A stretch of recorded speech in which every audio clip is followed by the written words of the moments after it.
안녕하세요. 저는 미용실을 운영하는 30대 중반의 여자입니다. 벌써 몇 년이 지난 일이지만 아직도 그 일만 생각하면 기가 막혀 이렇게 글을 쓰게 되었네요. 저와 남편은 5년이나 사귀고 결혼했지만 어쩌다 보니 시댁의 축복도 받지 못하고 결혼식을 올리게 되었어요. 바로 지금부터 쓸 사연이 힘들었던 제 결혼 이야기랍니다. 회계사로 일하는 남편은 어머님의 두 번째 자랑이었어요. 어머님의 첫 번째 자랑은 남편의 형이었죠. 대학에서 연구원으로 일하시면서 교수 임용을 앞두고 있었거든요. 두 아들이 좋은 대학을 나오고 남들이 부러워하는 직장에 다니는 것이 어머님의 자랑거리와 자부심이었어요. 그에 비해 저는 고졸 출신의 미용사였죠. 고졸이라는 제 학력은 어머님의 높은 기준에 못 미쳤어요. 그래서 저희 결혼 이야기만 나오면 반대하기 일쑤였습니다. 저는 예비 신랑과 결혼하기 위해서 어머님 비위를 참 잘 맞추었습니다. 쉽게 저희의 결혼을 허락하지 않은 어머님이 섭섭하기도 했지만 사랑하는 사람을 낳아주신 분이니 최선을 다했어요. 어머님에게는 특유의 말버릇이 계셨는데요. 두 아들을 잘 키웠다는 공치사였죠. 내 나이 30도 안 돼서 남편 죽고 혼자 두 아들 공부시켜 서울에 있는 대학에 떡하니 입학시켰다. 그뿐인 줄 아니? 작은 아들은 회계사 만들었지 큰 아들은 곧 교수 될 거지. 아유, 그 모진 세월을 다 말해 뭐하니? 어머님, 정말 대단하세요. 정말 고생하셨겠어요. 어머님이 그런 이야기를 늘어놓으면 저는 손바닥을 마주치면서 맞장구를 쳐드렸죠. 고등학교 졸업하고 바로 미용실에서 일하다 보니 늘어나는 것은 미용 기술뿐만이 아니었습니다. 어떻게 하면 상대방 기분을 잘 맞출지 눈치도 같이 늘게 되었어요. 눈치 빠른 저는 어머님이 탐탁지 않게 생각하는 걸 알았기에 더욱 노력했습니다. 며느리 또한 아들의 능력에 맞는 고학력자를 원하셨거든요. 그런 어머님의 높은 기준을 알기에 예비 신랑의 형도 30대 중반이 넘었지만 여자를 만나지 않은 수총각이었어요. 예비 신랑 말로는 20대 때에는 몇 번의 연애를 시도하긴 했지만 어머님의 반대에 만나는 것을 포기했는지 그 뒤로 연애 소식이 없다고 했죠. 어머님은 제게도 입버릇처럼 아들과 어울리지 않는다고 말하고는 하셨어요. 잘난 아들과 제가 얼마나 어울리지 않는지 설명하는 거였죠. 너 요즘 회계사가 얼마나 잘 나가는지 알지? 공부도 많이 하고 어려운 직업이잖니. 아무나 못하는 거야. 그런데 미용사는 기술만 좋으면 고졸도 할 수 있는 거잖아. 나는 그게 사람의 급이라고 생각한다. 사람은 같은 급끼리 살아야 더 잘 사는 거 알지? 그럼요, 어머니. 회계사 되는 게 쉽나요? 너무 어렵죠. 명환 씨가 정말 대단한 것 같아요. 똑똑한 머리는 어머님을 닮았나 봐요. 제가 그렇게 맞장구를 칠 때마다 어머님은 중요한 말은 쏙 빼고 하는 저를 얄밉다는 식으로 쳐다보고는 하셨어요. 그날도 어머님에게 붙잡혀 아들과 헤어지라는 말을 빙빙 돌려 듣고 있을 때였어요. 옆에 앉아있던 예비 신랑이 결혼 이야기를 자연스럽게 어머님께 꺼냈습니다. 어머니, 저희 만난 지도 오래되었고 이제 결혼하겠습니다. 예비 신랑의 말에 어머님은 두 눈을 동그랗게 뜨고 반대하기 시작하셨죠. 이제 겨우 30살 넘은 나이에 무슨 결혼하겠다는 거니? 네 형도 아직 장가도 안 갔는데 동생이 먼저 가는 법이 어디 있어? 안 된다. 요즘은 그런 거 안 따져요. 형은 아직도 만나는 사람도 없는 것 같던데요. 저희 먼저 결혼할게요. 이번에는 예비 신랑도 마음을 단단히 먹었는지 어머님의 만류에도 끄떡하지 않았습니다. 아유, 너희 형이야 워낙 직업 좋지, 인물 좋지. 금방 생기지 않겠니? 그런 걱정하지도 마라. 내 아들한테 시집 안 오면 자기들만 손해지. 예비 신랑은 제 손을 꽉 잡으며 말을 이었습니다. 그러니까요. 제가 이 사람한테 장가 못 가면 손해 같아서 결혼하려고요. 그게 무슨 말이야? 네가 왜 손해봐? 어디가 모자라서 그런 말을 하는 거니? 나는 절대 너희 결혼 안 시킬 거다. 그렇게 알고 있어라. 어머님은 토라지셔서 방 안으로 들어가 버리셨습니다. 어머님 눈에는 제가 그렇게 부족한 사람으로 보이시는 건지 서운한 마음이 들었어요. 아무리 노력해도 치롱송 같은 어머님의 마음을 돌릴 수가 없었을 것 같았죠. 어머님은 제게 넌지시 첫사람이 잘 들어와야 뒷사람이 잘 들어온다는 말을 자주 하셨어요. 아직 예비 신랑 형도 결혼하지 않은 상황이었기에 제가 먼저 며느리가 되면 큰 며느리도 어머님 기준에 맞지 않은 사람이 들어올 거라고 판단하셨거든요. 그 당시 어머님은 예비 신랑 형에게 너는 사람 잘 데리고 들어오라고 자주 말씀하셨죠. 서운해도 어쩌겠어요. 사랑하는 사람과 결혼하기 위해서 감내하고 받아들여야 한다고 생각했네요. 그리고 드디어 어머님께 학수고대하던 소식이 들렸습니다. 바로 예비 신랑 형이 결혼할 사람이 있다며 집으로 데려오겠다고 했다는 거였죠. 예비 신랑도 오랫동안 기다려왔던 소식이라 너무 좋아하면서도 제 걱정을 했어요. 형이 데려온 여자분이 제약회사 연구소에 다닌다고 했거든요. 예비 신랑 형이 다니는 대학원에 여자분이 다니게 되면서 만나게 되었다네요. 좋은 학력에 좋은 직장, 딱 어머님이 원하는 며느리감이었던 거죠. 그래도 오랫동안 혼자였던 예비 신랑의 형에게 짝이 생겼다는 이야기에 축하를 했습니다.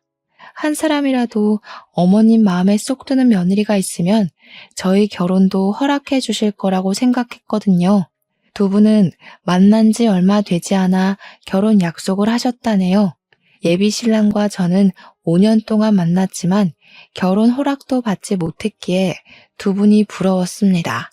그러던 중에 어머님께 전화가 왔어요. 너 이번 주 토요일에 우리 집에 올 수 있니?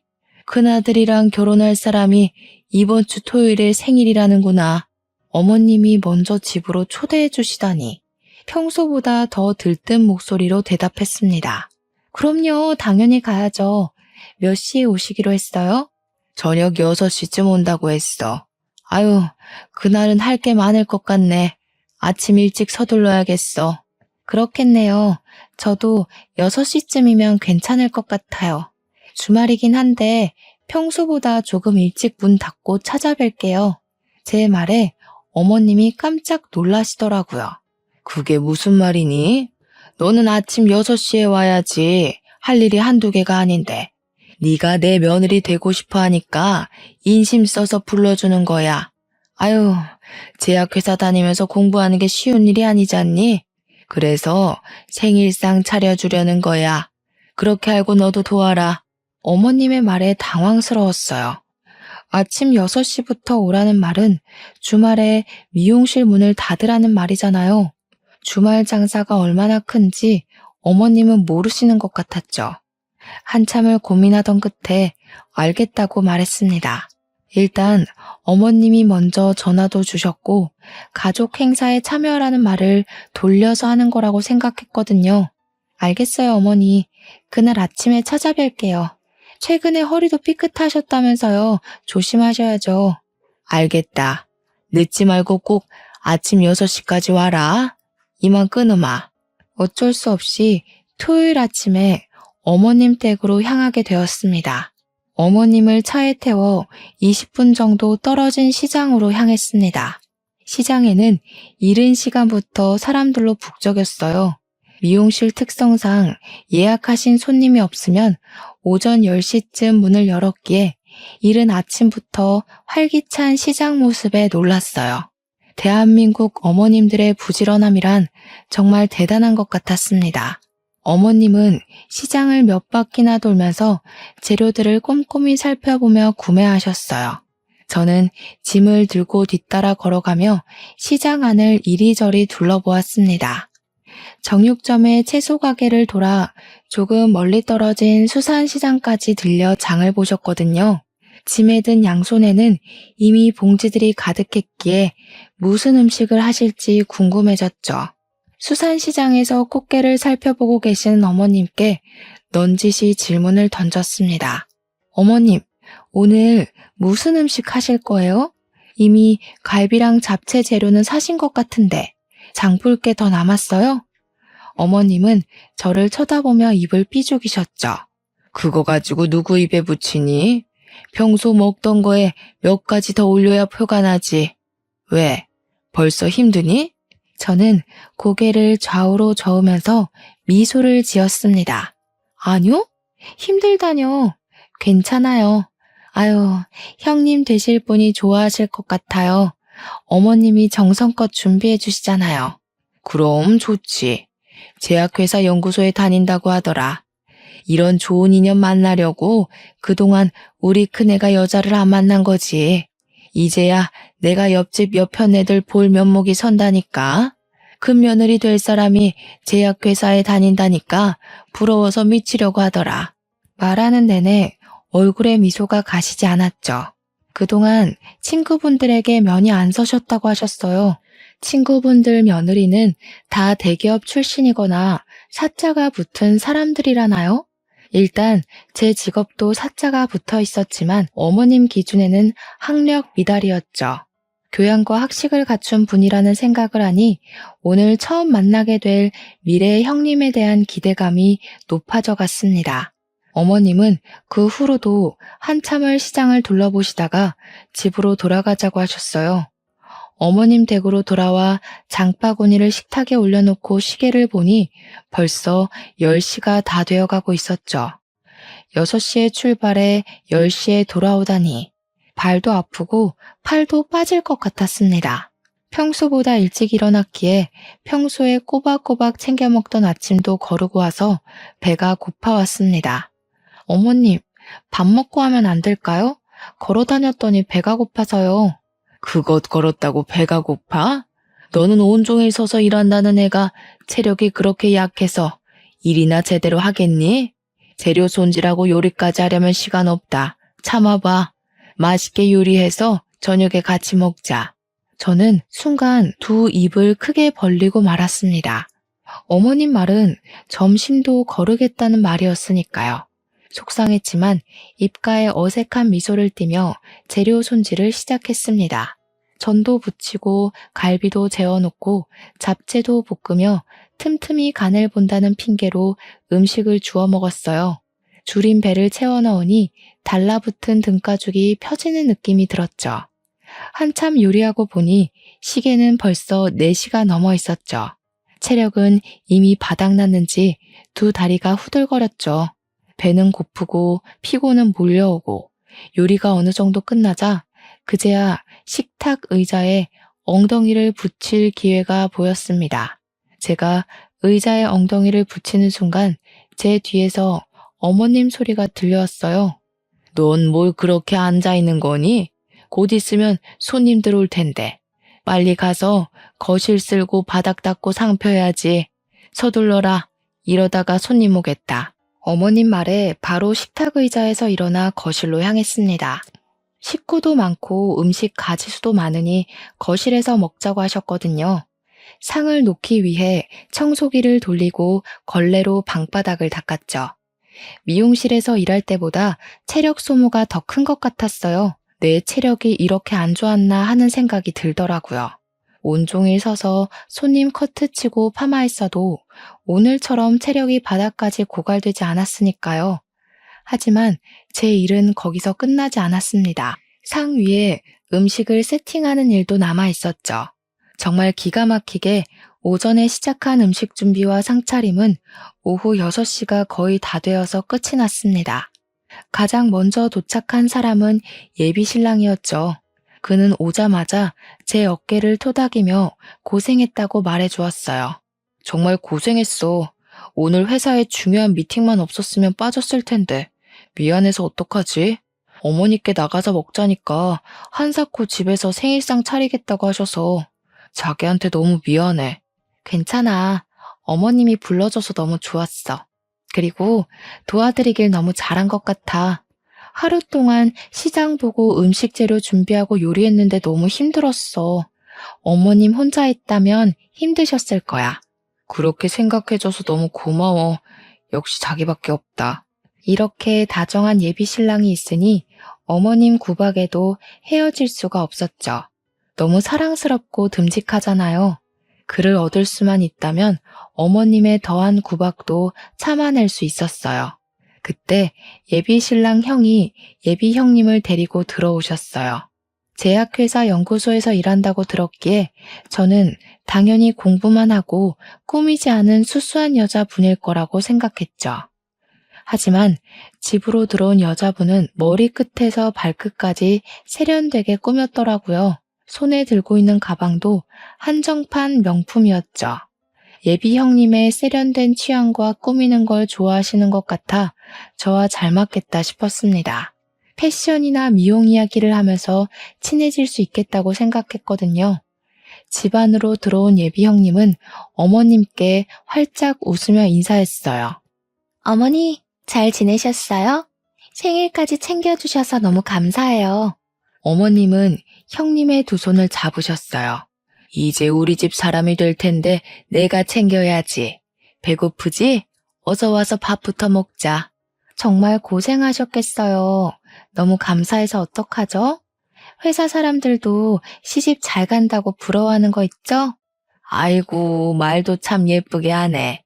그래, 나도 내 자식이라고 생각하고 차린 거니까 마음껏 먹어.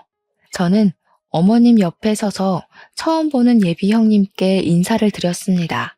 안녕하세요. 처음 뵙겠습니다. 명환 씨랑 만나고 있는 최민영이라고 해요. 잘 부탁드려요, 형님. 안녕하세요. 만나서 반가워요. 명석 씨한테 동생이 오랫동안 만난 여자친구가 있다고 들었어요. 오늘 만날지 몰라서 선물은 어머님 것만 준비를 해왔네요. 형님은 어머님께 쇼핑백을 건넸습니다. 뭘 매번 이런 걸 준비해와. 어서 앉아서 밥 먹자. 가족들이 상에 둘러앉자 저도 잽싸게 예비 신랑 옆으로 자리를 잡고 앉았습니다. 그 순간 어머님이 저를 보며 말했어요. 너까지 앉으면 어떡해? 부엌에 가서 음식 가지고 와야지. 가서 갈비도 더 가져오고 잡채도 더 퍼와라. 저는 어색한 미소만 지으며 다시 자리에서 일어나야 했습니다. 잡채와 갈비를 그릇에 담아 상 위에 올려놓으니 이번에는 국을 더 가져오라고 하더라고요. 저는 다시 자리에서 일어나야 했습니다. 그때 예비 신랑이 일어나서 부엌으로 따라 들어왔어요. 자기야, 내가 할게. 들어가서 밥 먹어. 저는 국그릇을 예비 신랑에게 건네주고 거실로 돌아왔습니다. 예비 형님이 저를 보며 활짝 웃더니 말을 붙였죠. 어머, 미용실 하신다고 들어서 그런지 패션 감각이 좋은 것 같아요. 대학은 어디 나왔어요? 형님의 질문에 당황스러웠어요. 미용실에서 갑자기 대학 이야기가 왜 나올까요? 그것도 어머님 앞에서 말이죠. 난감함에 입을 오물거리고 있을 때 어머님이 대신 답을 하셨습니다. 아, 얘는 대학 안 나왔어. 고졸이야. 어머님 말에 죄를 진 것도 아닌데 고개가 숙여졌어요. 제 앞에서 두 사람의 대화가 이어졌죠. 아, 그래요? 제가 괜한 이야기 꺼낸 건 아니죠? 저는 당연히 도련님이 좋은 학교에 좋은 직장 다녀서 여자친구분도 좋은 대학 다니다가 미용사 하는 거라고 생각했네요. 혹시 실례가 되지 않았죠? 괜찮아요. 그렇게 생각하실 수도 있죠. 다행이네요. 아무튼 어머니, 정말 대단하신 것 같아요. 어떻게 두 아들을 대학에 보내고 큰아들은 대학 교수에 작은아들은 다들 부러워하는 회계사를 만드신 거예요? 정말 능력 있으신 것 같아요. 그이한테 들으니까 어머님도 대학 나오셨다던데. 어머님 세대에 대학 나오신 거면 요즘이랑 비교도 안 되게 엄청난 거잖아요. 형님의 말에 어머님은 기분이 좋으신지 활짝 웃으셨어요. 아유, 말도 마라. 그 당시에는 고등학교 나와도 가방끈 길다는 말 듣던 시대였어. 형편이 어려워도 성적이 조금만 모자라도 대학 근처도 못 가던 때였다. 그래도 지금은 대학 가기 수월한 시대 아니니 조금만 노력하면 갈 수 있는 대학이 많잖아. 그럼요. 어머님이 정말 대단하신 거죠. 아들들 잘 키워. 거기다 며느리들도 다 좋은 학벌로 얻으시고. 아, 맞다. 민영 씨는 고졸이라고 했던가요? 형님은 콕 짚어 다시 제게 고졸이냐고 물어왔습니다. 일부러 그런 것은 아니었겠지만 기분이 좋지 않았어요. 네, 미용고 졸업 후에 바로 미용실에 취직했거든요. 아유, 고등학교 졸업하고 바로 취업이라니. 많이 힘들었겠어요. 그렇게 힘들지 않았어요. 미용사가 되는 게 어릴 때부터 꿈이었으니까요. 미용사가 뭐가 대단하다고 꿈씩이나 된다니? 세상에 얼마나 좋은 직업이 많은데. 어머님 말에 밥을 먹다가 밥알이 목에 걸려 콜록거렸습니다. 어머님에게는 제 꿈이 다른 직업보다 하찮게 보이셨을까요? 저는 어릴 때부터 소중히 키워서 이룬 꿈인데 말이죠. 예비신랑은 제 손을 잡고 자리에서 일으켜 세웠어요. 어머니, 제발 그런 말 좀 그만하세요. 학력 가지고 사람 우습게 보는 거 창피하지도 않으세요? 이 사람 미용실 하면서 저보다 돈 더 많이 벌어요. 능력으로 따지면 저보다 더 뛰어난 사람이에요. 자기야, 일어나, 가자. 제가 자리에서 일어나자 어머님이 저를 보면서 쏘아붙이셨어요. 너는 어디서 배워먹은 버르장머리냐? 밥 먹으면서 어른보다 먼저 일어나는 거 아니라고 안 배웠니? 너희 집에서는 그렇게 가르치니? 그래서 못 배웠다는 소리 듣는 거야? 어머니, 그만하시라고 했잖아요. 어머님이 아무리 괴롭혀도 저랑 민영이는 헤어지지 않아요. 민영이랑 결혼 허락하지 않으시면 허락 없이 결혼하겠습니다. 예비신랑은 제 손을 잡고 집을 나왔습니다. 저를 데려다 주는 내내 아무 말도 하지 않았죠. 예비신랑은 평소에 조금 더 참고 기다리면 어머님이 저희 결혼을 허락할 거라고 저를 다독여 왔었어요. 형이 결혼하고 나면 저희를 받아들이실 거라고요. 새로운 식구가 될 사람 앞에서도 저를 향한 어머님의 구박이 이어지자 그의 인내심이 바닥을 드러내고 말았던 거죠. 저희 집에 도착했을 때 그가 제 손을 꽉 잡으며 닫고 있던 입을 열었어요. 민영아, 우리끼리 결혼하자. 우리 집 축하받으면서 결혼하고 싶었는데 그렇게 해주지 못해서 미안해. 그는 제게 청혼을 했습니다. 물론 어머님의 허락과 축하가 있으면 더 좋았을 테지만 그와 함께 할 수 있다면 아무 상관없었습니다. 나도 자기랑 결혼하고 싶어. 우리 예쁘게 잘 살자. 그는 저를 꼭 껴안고 한참을 등을 토닥였습니다. 그동안 서러웠던 마음이 한순간에 녹아내렸어요. 며칠 후에 예비신랑은 꽃바구니와 선물 상자를 준비해서 저희 부모님 댁으로 찾아갔어요. 그는 어머님 허락은 받지 못했지만 저희 부모님 허락은 꼭 받아야 한다고 했죠.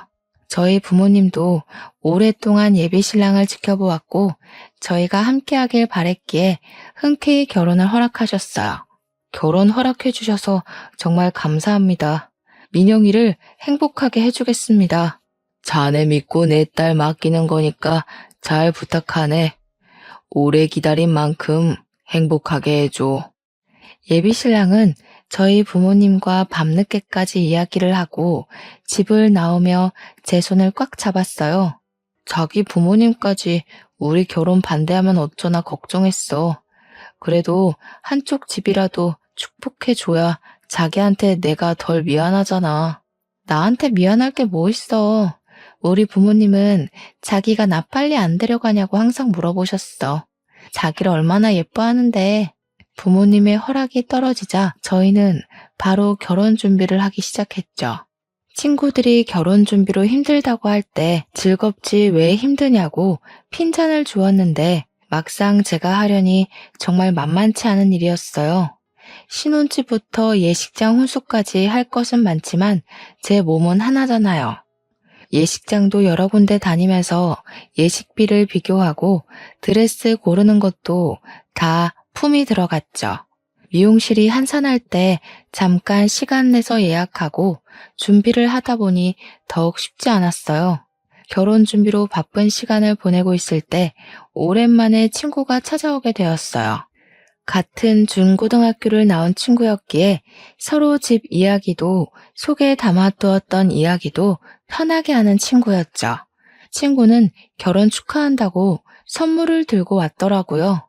드디어 결혼하는구나. 축하한다. 명환 씨한테도 축하한다고 전해줘. 친구는 입가에 미소를 띄었지만 얼굴은 그늘이 져 있었죠. 무슨 일 있어? 얼굴이 안 좋아 보이네. 너희 오빠도 결혼한다고 하지 않았어? 결혼할 때 부르라니까. 친구는 길게 숨을 내쉬었습니다. 이제 내 얼굴만 봐도 알아? 우리 오빠 파혼했어. 예식장도 다 예약하고 집도 새로 알아보고 결혼식 코앞에 두고 갑자기 헤어졌다고 하는 거야. 그 여자분이랑 동거한다고 하지 않았어? 그러니까. 잠깐 산 것도 아니고 2년 정도 살았거든. 그 여자랑 오빠랑 만났던 게 돈 보고 작정하고 만난 거더라고. 알고 보니까 그동안 오빠가 그 여자랑 살면서 생활비부터 그 여자 쓰는 돈까지 다 오빠 돈으로 쓴 거 있지? 친구 이야기를 듣고 깜짝 놀랐어요. 친구 오빠 약혼녀는 말로만 듣던 꽃뱀이었다네요. 친구가 들려준 이야기는 거기서 끝이 아니었어요. 정말? 그럼 두 분은 헤어진 거야? 오빠는 처음에 헤어지자는 말을 못 믿었는지 계속 그 여자를 찾아다녔나 봐. 그런데 그 여자가 오빠를 스토커로 신고까지 한 거 있지? 지금 우리 오빠는 말 그대로 멘붕 상태야. 알고 보니까 예식장 비용부터 결혼 비용 전부 오빠 돈으로 냈었대. 지금 어디 있는지 알기만 하면 내가 잡아다가 머리 끄덩이를 뜯어줄 텐데. 그런 여자라면 결혼 안 한 게 천운 아니야? 처음부터 안 만났다면 더 좋았겠지만 조상신이 도운 거네. 그렇긴 해. 알고 보니까 오빠가 처음이 아니었던 거 있지? 그 여자랑 헤어지고 어떤 남자가 집까지 찾아와서 그 여자 어디 갔냐고 찾았거든. 그 여자 다른 남자 사이에서 아이까지 있던 거 있지? 거기다 오빠랑 결혼 준비하면서 다른 남자 만나서 헤어진 거래. 정말 제정신 아니라니까. 친구 말에 경악을 금치 못했죠.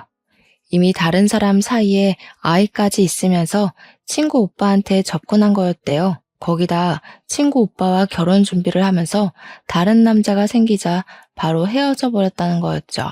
친구는 한참을 하소연을 늘어놓고 좋은 일 앞두고 나쁜 말 듣게 해서 미안하다고 했죠. 저도 친구 오빠를 몇 번 봤기에 착한 사람이라는 걸 잘 알고 있었죠. 왜 성실하고 좋은 사람들에게 그런 불행한 일이 생기는 건지 안타까울 뿐이었어요. 저의 결혼식은 일주일 앞으로 다가왔지만 예비 신랑은 아직도 어머님과 화해를 하지 못한 상태였어요. 몇 번이나 어머님께 연락해보라고 넌지시 말했지만 하지 않았죠. 아무리 예비 신랑이 어머님과 연락을 하지 않는다고 해도 저까지 연락하지 않는 건 옳지 않은 행동 같았어요. 그래서 그동안 저는 꾸준히 어머님께 전화했었지만 받지 않으셨죠. 오늘도 아무 기대 없이 전화를 걸었어요. 어머님, 저 민영이에요. 잘 지내셨죠? 저 명환 씨랑 결혼해요. 허락도 없이 결혼하게 돼서 너무 죄송해요. 너 귀엽고 내 아들이랑 결혼하는구나. 명환이는 전화도 없더니 괘씸한 것들. 어머니는 아직도 화가 나 계셨어요. 저 혼자라도 찾아뵈야 했는데 못 가서 죄송해요. 어머님이 저희 결혼식에 오셔서 축하해 주셨으면 좋겠어요. 어머님은 아무 말이 없으셨어요. 수화기 너머로 들리는 건 어머님의 가는 숨소리뿐이었죠. 어머님, 꼭 오셨으면 좋겠어요. 기다리고 있을게요. 결국 어머님은 제 말에 대답 안 하시고 전화를 끊으셨습니다. 결혼식 당일 아침까지 시댁 식구들은 나타나지 않았죠. 신랑 혼주석이 텅 비어버릴 생각하니 남편에게 미안해졌어요. 어머님께 조금 더 잘했더라면 오시지 않았을까라는 생각 되었거든요. 어머님을 찾아뵈고 결혼식에 참석해달라고 할 걸 후회가 되었죠. 터벅터벅 신부 대기실로 들어가는데 어머님이 한복까지 곱게 차려입고 남편과 이야기를 나누고 있는 모습이 보였어요. 역시 피는 물보다 진하다고 했던가요? 그 옆에는 아주버님과 형님도 와 계셨습니다. 자식 이기는 부모 없다고 하잖아요. 저를 며느리로 받아들여 주신 모습에 감사할 따름이었습니다. 그때까지는 저희 결혼식은 양가의 축복 속에서 완벽하게 끝나게 될 줄 알았거든요. 신부 대기실에서 예식이 시작하길 기다리고 앉아있을 때였어요. 대기실 앞에서 고성이 오가는 소리가 들렸습니다. 여자 둘이 싸우는지 목소리는 점점 커져가더군요. 시끄러운 소리에 밖으로 나가보게 되었죠.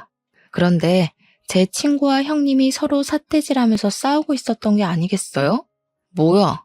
당신이 왜 여기 있어? 누구를 꼬시려고 여기 있는 거야?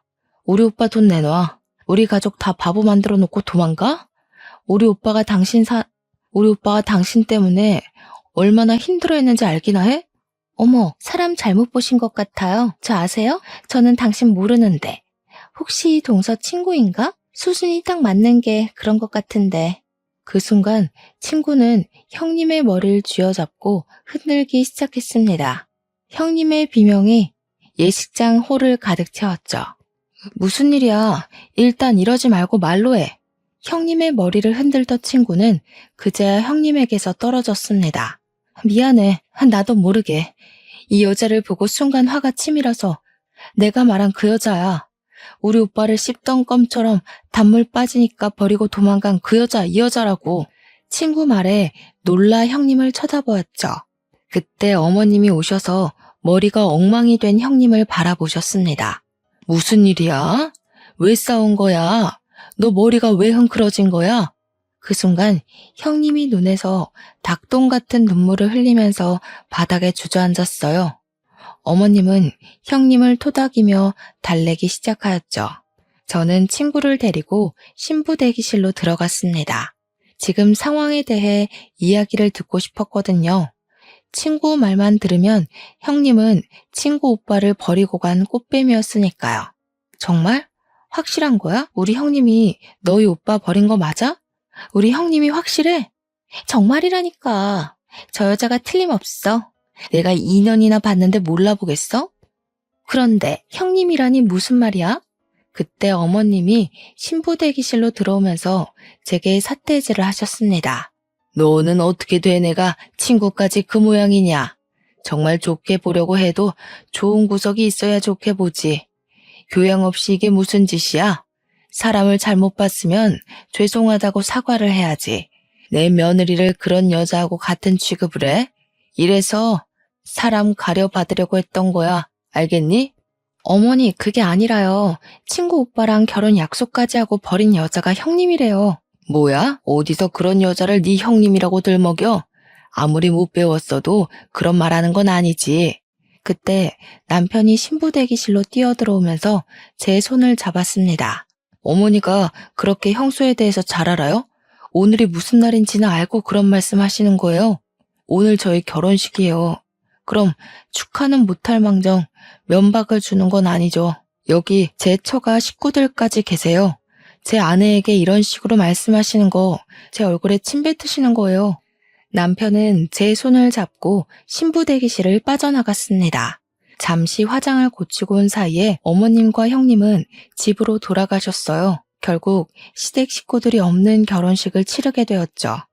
텅 빈 신랑 혼주석이 왜 이렇게 섭섭하던지 그것과 비례하게 결혼식 내내 형님에 대한 충격이 가시지 않았습니다. 인생에 한 번밖에 없을 결혼식이 엉망으로 끝나고 말았죠. 남편은 나중에 우리끼리 리마인드 웨딩을 하자고 했지만 서운한 건 어쩔 수 없었어요. 그리고 남편은 시댁과 다시 연락을 끊게 되었죠. 남편에게 미안했어요.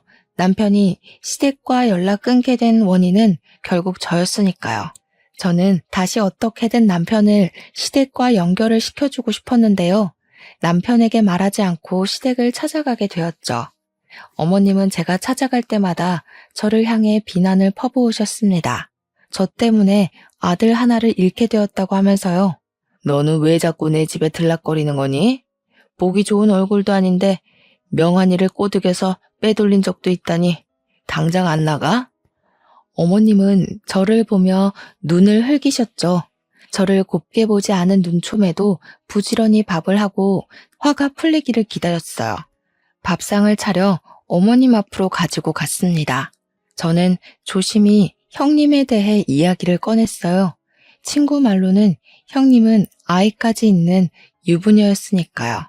혹시라도 아주버님이나 어머님이 쫓고 계신 거라면 지금이라도 바로잡을 수 있는 기회라고 생각하거든요. 어머님, 그런데 아주버님 곧 결혼하시잖아요. 그래도 결혼하시기 전에 형님에 대해 알아보시는 건 어떻게 생각하세요? 믿져야 본전이잖아요. 어머님은 눈을 부릅뜨며 소리를 지르셨어요. 그게 무슨 말이냐? 지금 네 형편이 정신 나간 여자라는 거야? 어떻게 네 친구 말만 듣고 오해를 할 수 있는 거야? 걔가 너같이 수준 떨어지는 애인 줄 알아? 좋은 학교 나와서 좋은 직장에 다니는 애다. 좋은 학교 나오고 좋은 직장 다니는 사람도 그런 사람들 있어요. 아직 결혼 전이니까 확인한다고 생각하고 알아보시는 건 어떠세요? 그때 어머님이 제 뺨을 때렸습니다. 순간 눈앞에 번개가 내리치는 것처럼 번쩍했죠. 너무 놀라서 어머님을 쳐다보았습니다. 어머님은 시뻘건 얼굴로 제게 소리쳤습니다. 듣자 하니까 그렇게도 사람을 깎아내리고 싶니? 좋은 학교, 좋은 직장 다니는 게 그 사람의 능력을 평가하는 거다. 그 사람이 평소에 어떻게 살아왔는지 알려주는 거라고. 너 같은 애는 죽었다 깨어나도 못하는 거지. 당장 나가, 꼴도 보기 싫으니까. 저는 붉은 뺨을 감싸주고 시댁을 나오게 되었습니다. 제 딴에는 걱정돼서 드린 말이었지만 손찌검 하실 정도로 기분이 나쁘셨던 걸까요? 서운하고 섭섭했습니다. 집에 도착했지만 어머님에게 맞은 뺨은 아직도 자국이 남아있었죠. 현관문을 열기 전에 손거울로 붉은 뺨을 슥슥 비벼 문질렀어요. 그래도 붉은기는 사라지지 않더라고요. 어쩔 수 없이 조심히 문을 열고 안으로 들어갔습니다. 남편이 집에 먼저 와 있었어요. 한 손으로 붉은 뺨을 가리고 남편에게 다가갔습니다. 자기 먼저 와 있었어? 배고프지? 뭐 먹을까? 남편은 제게 다가오며 고개를 쭉 내밀었습니다. 얼굴은 왜 가리고 있는 거야? 무슨 일이 있었어? 어깨를 움찔하는 순간 남편이 얼굴을 가리고 있는 손을 내렸어요. 남편은 붉게 부은 뺨을 보고 두 눈을 부릅떴죠. 얼굴이 왜 이래? 이거 손자국 아니야? 누가 이런 거야? 남편의 질문은 쉴 새 없이 이어졌죠. 하지만 질문에 대답해 줄 수가 없었어요. 아, 그게 어쩌다 보니까 이렇게 됐네? 저는 대답을 얼버무렸습니다. 차마 어머님이 했다고 말 못하겠더라고요. 오늘 미용실 쉬는 날이잖아. 오늘 어디 다녀온 거야? 아내 얼굴에 붉은 손자국을 보고 어떤 남편이 진정하겠어요. 거짓말로 이 상황을 넘겨볼까 했지만 적당히 핑계도 생각나지 않았습니다. 남편에게 별일 아니라고 말해보았지만 남편은 집요하게 물어봤죠. 한참 실랑이를 하다가 결국은 이실직고하게 되었어요. 사실 오늘 어머님 댁에 다녀왔거든. 이야기 도중에 형님 이야기가 나와서 한번 알아보시라고 했는데 순간 남편의 얼굴이 커다래지더군요. 어머니가 당신을 때린 거야? 그 말했다고 당신을 때려? 남편은 아랫입술을 파르르 떨더니 집 밖으로 뛰쳐나갔어요. 남편과 시댁에 도착하자 아주버님과 형님이 어머님과 같이 식사를 하고 있었습니다. 어머님이 민영이 뺨 때렸어요? 말로 하면 되시지 왜 손찌검 하세요? 왜 하다니? 맞을 만한 짓을 했으니까 때렸지. 아무리 생각이 없어도 형님 될 사람을 그런 못된 여자로 착각하는 것도 모자라서 모함을 하는데 가만히 둬야 하는 거냐? 민영이는 형이 걱정돼서 한 말이잖아요. 어머님이 형수에 대해 잘 알아요. 결혼 전에 알아보라고 한 말이 그렇게도 거슬렸어요. 식탁에 앉아 식사하시던 아주버님도 그 자리에서 벌떡 일어났습니다. 너 말 조심하네? 지금 네가 무슨 말 하는지 알고나 있는 거야? 사람을 의심해도 적당해야지. 내가 사랑하는 사람에 대해 모른 채로 결혼하려 했을 것 같아? 재수씨, 저 사람한테 자격지심이 있는 거 아니야? 학벌로도 직업적으로 못 이기니까 친구 이용해서 헛소리 퍼뜨린 거 아니냐고. 지금 민영이가 없는 말 지어냈다는 거야? 형수한테 자격지심 느낀다고? 뭐가 부족해서 민영이가 자격지심을 느낀다는 건데, 친구가 아이도 있다고 하니까 잘 알아보라고 말한 게 잘못된 거야? 사실도 아닌 일을 사실처럼 말하는 걸 허언증이라고 하는 거야. 순식간에 남편 주먹이 아주버님 얼굴에 내리꽂혔어요. 둘은 뒤엉켜 싸우기 시작했습니다. 어머님은 두 아들이 싸우는 모습을 보고 저를 향해 삿대질을 하셨습니다. 너 하나 때문에 우리 집안이 이게 뭐냐? 이제까지 한 번도 말싸움조차 안 하던 아이들인데 네 주둥아리 하나 때문에 내 아들이 싸우는 거 아니야? 이래서 내가 너를 싫어한 거야. 얼굴만 봐도 재수가 없으니까. 어머님이 보시기에 시댁의 모든 분란은 저로부터 시작하는 거였죠. 아주버님까지 저를 자격지심 덩어리로 보고 계실 줄은 생각하지 못했습니다.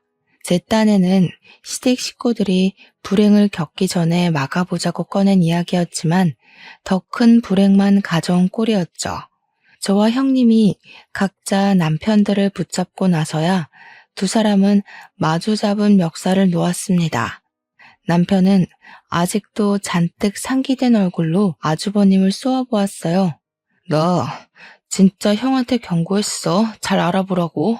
이 뒤에 무슨 일 생겨도 우리 탓하지 마. 끝까지 그런 말도 안 되는 소리 할래? 재수씨랑 결혼했다고 너도 재수씨 닮아가는 거야? 어디서 멍청할 말만 짓거리는 거야? 남편이 다시 아주버님에게 달려들려고 하자 저는 남편을 꽉 붙잡았습니다. 그만해 명환씨. 우리 그만 가자. 제발 집으로 돌아가자.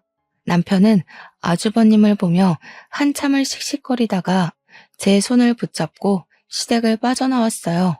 돌아가는 차 안에서 퉁퉁 부은 남편의 얼굴을 보고 있으려니 속상했습니다. 어디서부터 잘못된 것인지 남편과 시댁 식구들이 다시 가까워지길 바라면서 그동안 꾹꾹 참고 노력해왔던 모든 것이 무너져 버렸어요. 그 뒤로 저도 시댁에 발을 끊어버렸습니다. 저로 인해 시댁에 분란만 생긴다면 더 이상 시댁 일에 개입하지 않는 것이 현명하다고 생각했죠. 어긋난 사이는 메꿀 수가 없었고 결국 남편과 저는 아주버님 결혼식에 불참하게 되었습니다. 남편은 가족 없이, 형은 동생 없이 결혼식을 치르게 된 것이었죠. 형님 내외가 결혼한 지 2달쯤 되었을 때였어요. 어머님이 먼저 제게 전화를 하셨어요. 너 오늘 쉬는 날 아니니? 와서 밥 좀 해라. 마당에 잡초 뽑다가 허리가 삐끗했는지 통 움직일 수가 없네. 온 김에 청소도 하고 가고. 몇 달 만에 전화하셔서 꺼낸 말이 시댁에 와서 밥하란 말이었습니다. 한참 고민 끝에 저는 어머님께 시댁에 가지 않겠다고 말했습니다. 형님 일로 조언했다고 뺨까지 맞고 다시 시댁 가서 밥을 할 수는 없었죠. 여기서 시댁과 더 이상 얽히지 않는 게 올바른 선택이라고 생각했어요. 죄송해요 어머니. 이제 어머님 댁에 안 갈 생각이에요. 제가 가면 시댁에 분란만 일어나잖아요. 안 가는 게 좋을 것 같아요. 제 말이 끝나자마자 어머님의 고함이 핸드폰 너머로 들려왔습니다. 뭐야? 시어머니가 오라면 아무 말 없이 와야지. 뭐가 어쩌고 저째? 안 갈 생각이에요? 어머님, 죄송해요. 통화 오래 못할 것 같아요. 이만 끊을게요. 먼저 전화를 끊어버렸습니다. 그 뒤로 바로 어머님이 전화를 거셨지만 무시하고 받지 않았죠. 바로 다음 날 어머님은 형님을 데리고 함께 미용실로 찾아오셨어요. 두 사람은 가게로 들어오자마자 손님 머리에 파마를 말고 있는 제게 삿대질을 하면서 소리치셨습니다. 너는 시어머니 말도 안 끝났는데 어디서 먼저 전화를 뚝 끊니? 아무튼 못 배운 티를 내지. 교양 없이 시어머니가 아파서 누워있으면 바로 달려와서 밥하고 청소하고 해야지. 뭐? 다시는 안 가? 동서, 진짜 그러는 거 아니야. 어머님이 동서 부족한 거 알아도 며느리로 받아주려고 얼마나 노력하시는데 사람 성의를 그렇게 무시하면 안 되지. 형님까지 저를 향해 소리치는 모습에 어이가 없었습니다.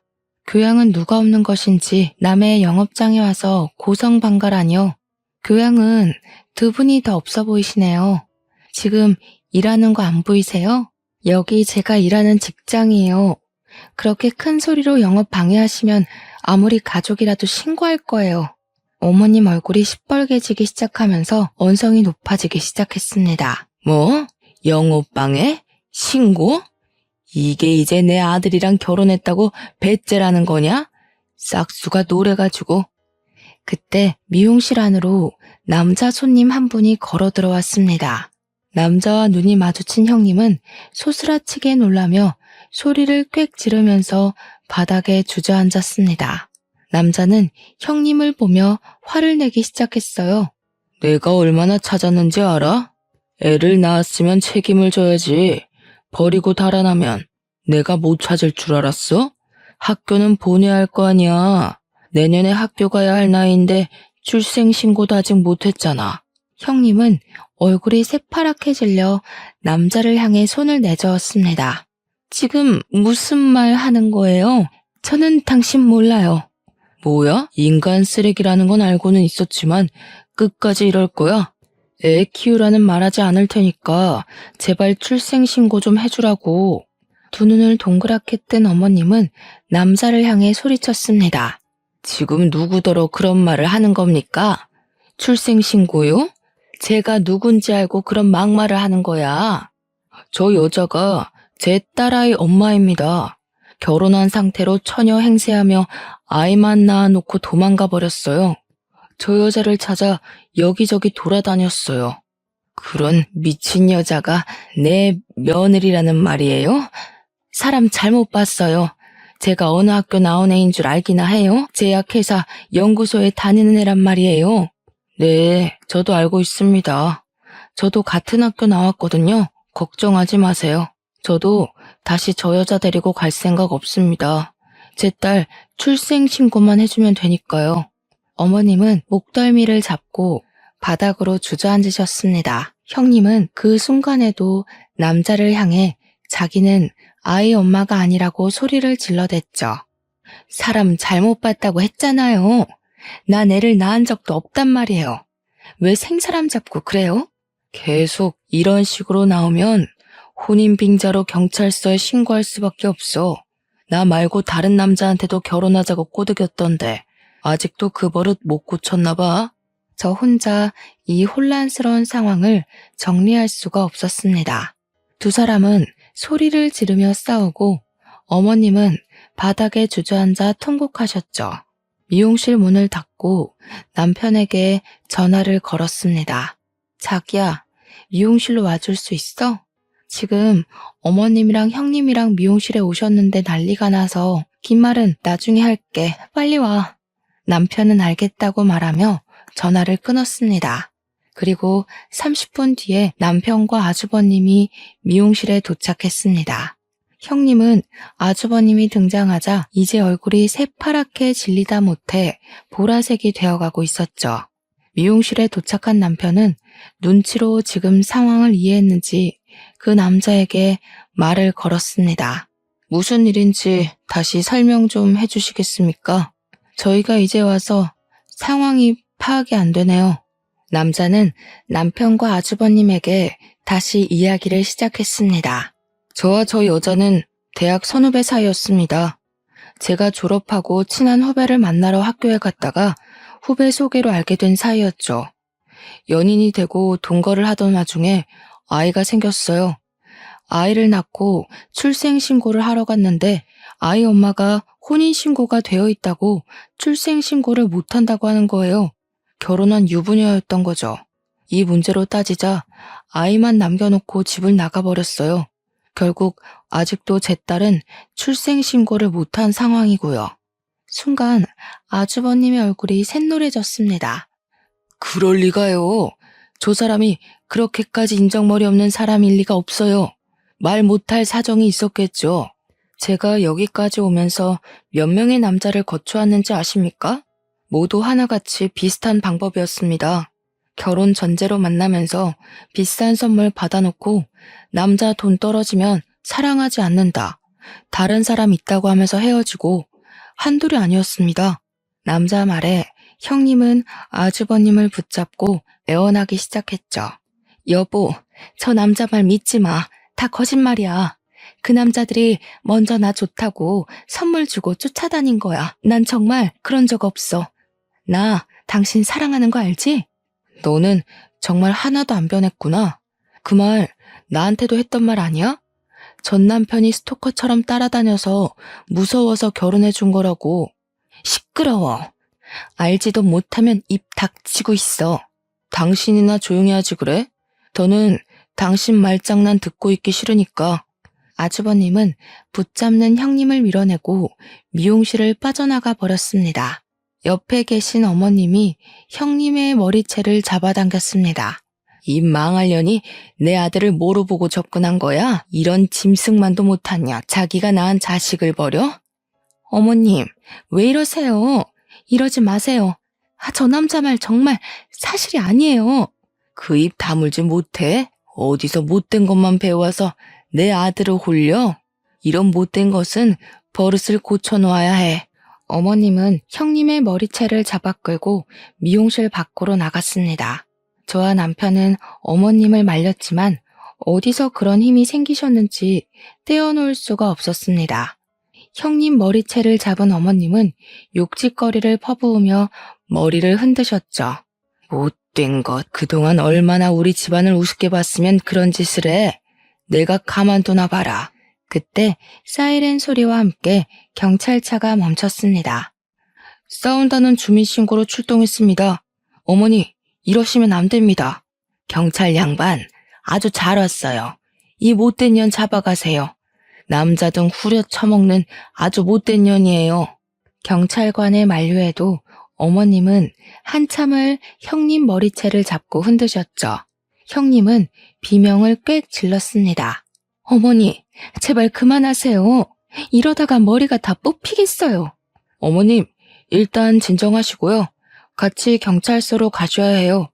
신고가 들어와서 일단 조사를 받으셔야 하거든요. 아무리 못된 사람이라고 해도 이렇게 머리를 죄다 뜯어놓으시면 어떻게 합니까? 그럼 내 아들이 인연한테 당했는데 가만히 있어야 한단 말이야? 진정하시고 일단 경찰서로 같이 가세요. 계속 이러시면 가중처벌 받으세요. 어머님과 경찰관의 한참 실랑이 끝에 형님 머리를 잡은 손에 놓으셨어요.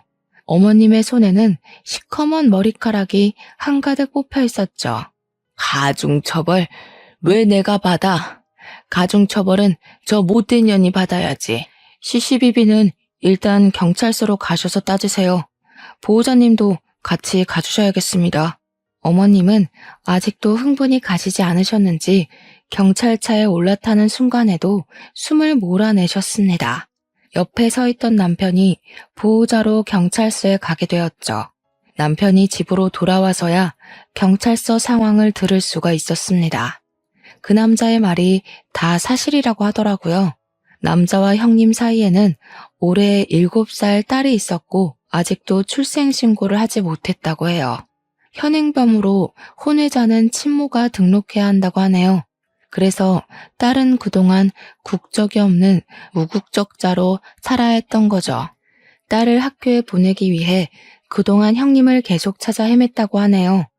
형님이 친구 오빠처럼 이용하고 버린 남자는 좋기 5명은 넘는다고 했죠. 그 일이 일어난 지 며칠 뒤 제 친구에게 연락이 왔습니다. 야, 혹시 너희 가게로 어떤 남자 안 찾아왔어? 우리 오빠한테 너희 형님 이야기 했었거든. 근데 오빠가 그 여자 전 남자한테 너희 가게 이름을 알려줬다는 거 있지? 그거 나한테 이제야 말하는 거야.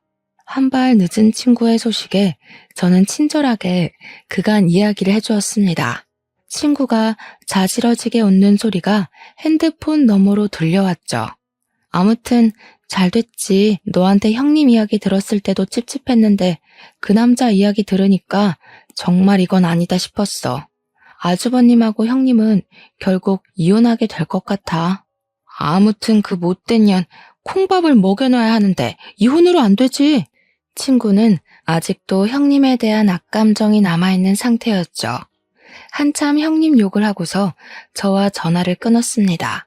그 일 직후 결국 아주버님은 형님과 이혼하게 되셨죠. 처음부터 몰랐으면 모를까 모든 진실을 알고 난 후 감당하기 힘드셨던 거겠죠. 남편 말로는 형님은 아주버님과 이혼 못한다고 버티고 있어서 이혼 소송으로 가게 될 것 같다고 했어요. 아주버님과 형님만 갈라선 게 아니었습니다. 저도 시댁과 갈라서기로 했죠. 남편에게 시댁 일에 더는 신경 쓰고 싶지 않다고 말했어요.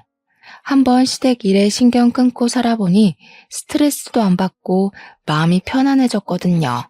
시어머니의 막말도 억지스러운 주장도 듣지 않아도 되었으니까요. 남편도 저를 존중해 주었습니다. 남편은 시댁 일은 자신도 신경 쓰지 않는 문제이니 제게도 신경 쓰지 말라고 했죠. 이미 남편은 형에게 더는 어머님 일에 관여하고 싶지 않다고 말했다네요. 아주버님도 남편 의견에 동의했다고 합니다. 그간 경고를 무시해서 미안하게 되었다고 사과도 하셨다네요. 그렇게 저희 부부는 어머님과 절연을 하게 되었습니다. 하지만 어머님은 제게 미련을 못 버리셨는지 수시로 전화를 하셨어요. 너는 시어머니가 충격으로 쓰러져 있는데도 코빼기도 안 비추냐? 내가 너를 그동안 얼마나 좋게 봤는데 이럴 수가 있니? 죄송해요, 어머니. 일도 바쁘기도 하고 저희는 이제 어머님 일에 신경 쓰지 않기로 했어요. 그러니까 이런 전화하지 않으셨으면 해요. 불편하거든요. 뭐? 지금 그걸 말이라고 하는 거냐? 전화하지 않았으면 좋겠어. 불편해? 어디서 배워먹은 말버릇이야? 어머님은 형님 일로도 하나도 안 변하셨네요. 제가 그동안 어머님께 얼마나 노력한지 잘 아시잖아요. 그런데도 제 학력 가지고 구박하시고 조언 드려도 제 뺨을 때리셨죠. 제가 제정신이 아니고서야 계속 어머님 얼굴을 볼 이유가 없을 것 같아요. 오죽하면 어머님 아들이 먼저 절연 선언을 했겠어요. 제 말에 어머님은 한참이나 아무 말 없으시더니 전화를 뚝 끊으셨습니다. 그 뒤로 다시는 제게 전화를 거시지 않으셨습니다. 그 일이 일어나고 몇 달 후에 미용실로 반가운 손님이 찾아왔어요. 그 남자분이 딸과 함께 찾아왔거든요. 남자분은 딸 손을 꽉 잡고 제게 고맙다고 인사를 했어요. 그날은 정말 죄송했어요. 저희 때문에 미용실 영업에 방해되셨죠? 결국은 문까지 닫으시고. 아니에요. 잘 해결되었으니 잘 됐어요.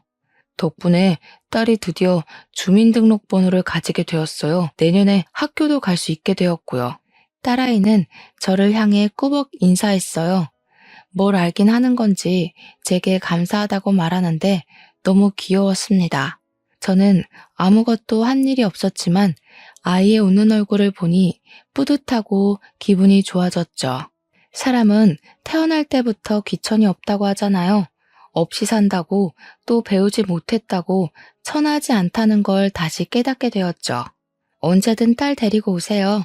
꼬마 손님은 공짜로 해드릴게요. 남자는 고맙다고 인사를 하고 미용실을 나갔어요. 벌써 이 일이 있던 것도 5년이나 지났네요. 5년 동안 저희 부부는 시어머니와는 연락을 주고받고 있지 않고 있어요. 남편은 아주버님과 간단한 안부 정도는 주고받는 것 같긴 하지만요. 어쩌면 저보고 냉정하다고 할 사람도 있겠죠. 하지만 저는 그동안 최선을 다했다고 말하고 싶어요. 고졸 출신이라고 무시하고 제 노력을 보지 않고 밀어낸 건 어머님이었으니까요. 그 후 친구에게 들은 이야기를 조금 덧붙이자면요. 형님은 그동안 만났던 남자들에게 혼인빙자죄로 고소를 당했다고 해요. 어느 정도 그 죄가 인정되는 금전적으로 입었던 손해는 어느 정도 보상을 받을 수는 있었다네요. 그래도 마음에 남은 상처는 보상받을 수 없잖아요. 친구 오빠는 그 뒤로 가족들에게 비혼을 선포했다고 하더라고요. 그 후에는 누구도 형님이 무엇가 하고 사는지 모른다고 하네요. 직장도 그만두고 주위 사람들과 연락까지 끊어버리고 흔적도 없이 잠적해버렸죠. 짧은 제 생각으로는 다시 희생양이 될 남자를 찾아 헤매고 있지 않을까요? 평생 살아온 버릇을 고치긴 힘드니까요. 또 어떤 사람이 형님의 진실한 모습을 보지 못하고 희생될지 걱정이네요. 하지만 그 사람 또한 마음속을 보지 않고 화려한 것만 보려 한다면 또다시 형님에게 속게 되겠죠. 이만 긴 글을 줄여야겠어요. 여러분도 사람을 볼 때 겉모습과 학식만 너무 따지지 마시고 사람 인성도 봐주시면 좋겠어요. 다시는 누구도 사랑을 가지고 사기당하지 않았으면 좋겠습니다. 여러분들은 큰 역경 없이 행복하게 사시길 빌며 제 사연 들어주셔서 감사합니다.